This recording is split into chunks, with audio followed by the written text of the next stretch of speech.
The following story I heard from my brother, Rabbi YY Jacobson, who heard it from the man himself. This was a Jew who survived the Auschwitz-Birkenau death camp. It was the last Chanukah in Auschwitz, Chanukah 1944. He tells my brother all we were focused on day and night was survival. Trying to get our hands on another morsel of food. The starvation is unbearable. And you really can't think about anything else, he says. We couldn't think about which day we're in, which month, which week. But there were a few people in the camp who seemed to operate on a higher level of consciousness despite the horrors, and they would remind us when it was Shabbos, when it was a holiday. And he says, one morning, I tried to steal some balm from the infirmary in order to help my father who had horrible sores on his body. And I tried to relieve him from his pain. I saw in how much agony he was, and I managed to get some balm. And I came to the barrack where my father lay, and I walked in, and my father was not there. Till today, I don't know what happened. Was it a Nazi bullet that killed him? Was it the typhus disease or some other horrible ailment? My father was gone, and I was frantic. I was holding on to life because I had my father, and now he was gone.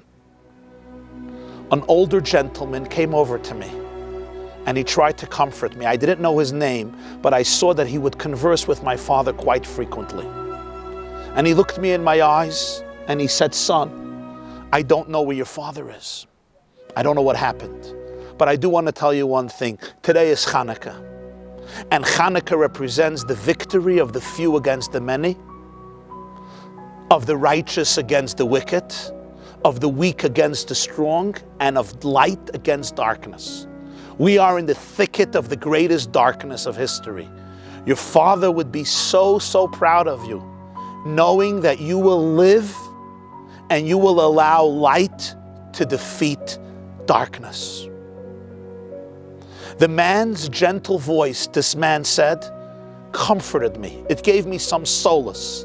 And in excitement, I said, you know what? Let's light the Chanukah menorah here in Auschwitz. The man smiled. It was a smile that camouflaged deep grief. And he said, it's too dangerous to try. This is not a place to light the Chanukah menorah. But I was so enthusiastic. I was so excited about it. I told him, you know what? I'm going to get oil.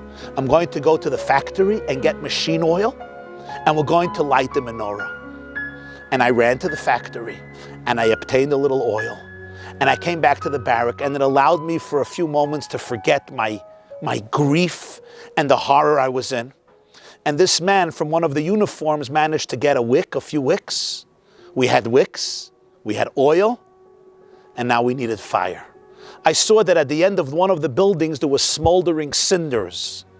So we made up that at the time when you have to light the candles in the evening after dusk, we would go and get some fire and light our Chanukah menorah. It was also more quiet, it wouldn't be so dangerous. In the opportune time, my older friend and I went out of our barrack and we went towards the cinders to get some fire to light our Chanukah menorah.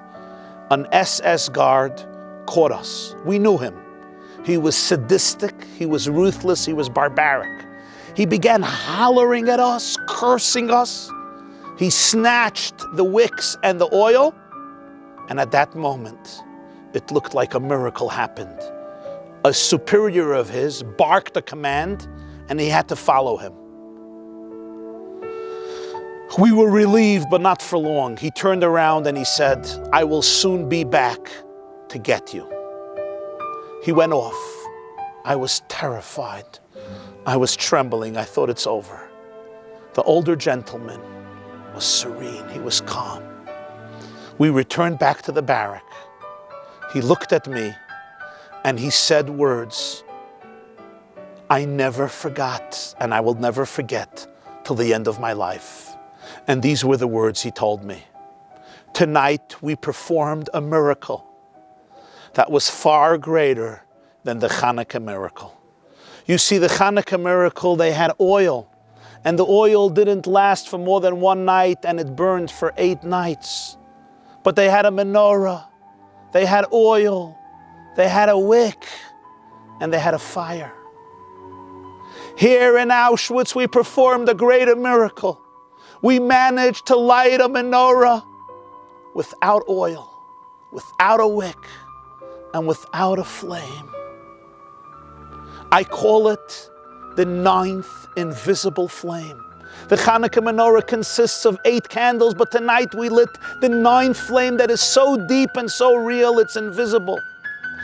You're going to come out of this hell alive, and wherever you go, I want you to tell the world and I want you to tell God that we performed a miracle much greater than the Chanukah miracle here in the hell of Auschwitz, in the deepest darkness of Auschwitz.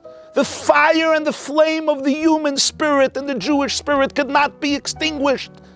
My child, don't you think we did not kindle a flame? We did kindle a flame.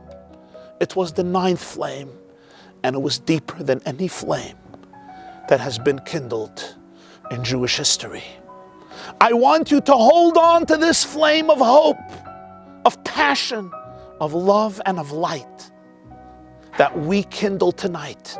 Take it with you when you leave Auschwitz. Take it with you wherever you go. Share it with people. Share it with the world. And whenever you meet somebody who is in despair, tell them about this flame that we lit in Auschwitz. Tell them about the flame that is inextinguishable and the fire that could never die. And when he finished these words, this man says, the SS guard who caught us came back. He walked into the barrack. He took this man out behind the barrack. I managed to escape. A few weeks later, January 27th, 1945, the Soviets liberated Auschwitz. And I am here to tell the story about the menorah we lit, or tried to light, Chanukah 1944 in Auschwitz-Birkenau. Friends, last Chanukah, I took a group of approximately 60 secular Jewish students from campuses and universities around the United States of America for a trip to Poland. We also visited Auschwitz. It was Chanukah. It was a freezing cold day. I tell you, it was freezing. It was like 20 below zero. We were dressed in coats.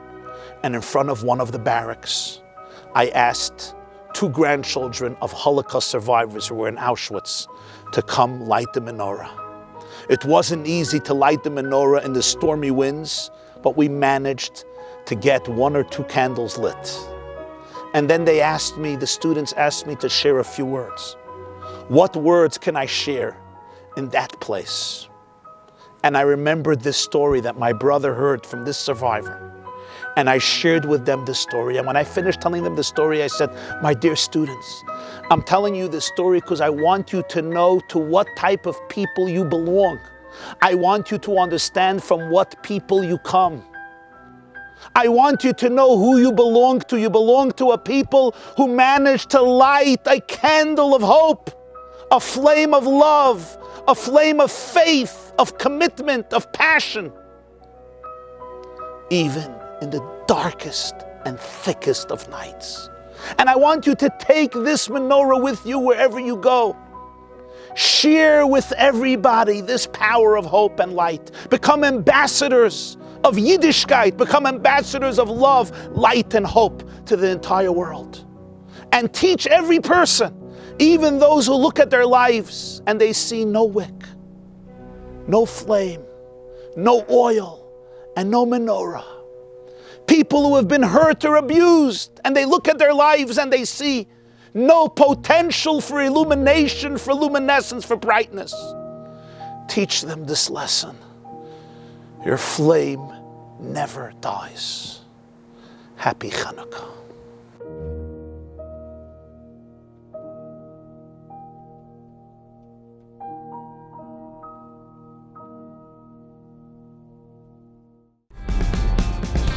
This class is brought to you by theyeshiva.net. Please help us continue the classes. Make even a small contribution at www.theyeshiva.net/donate.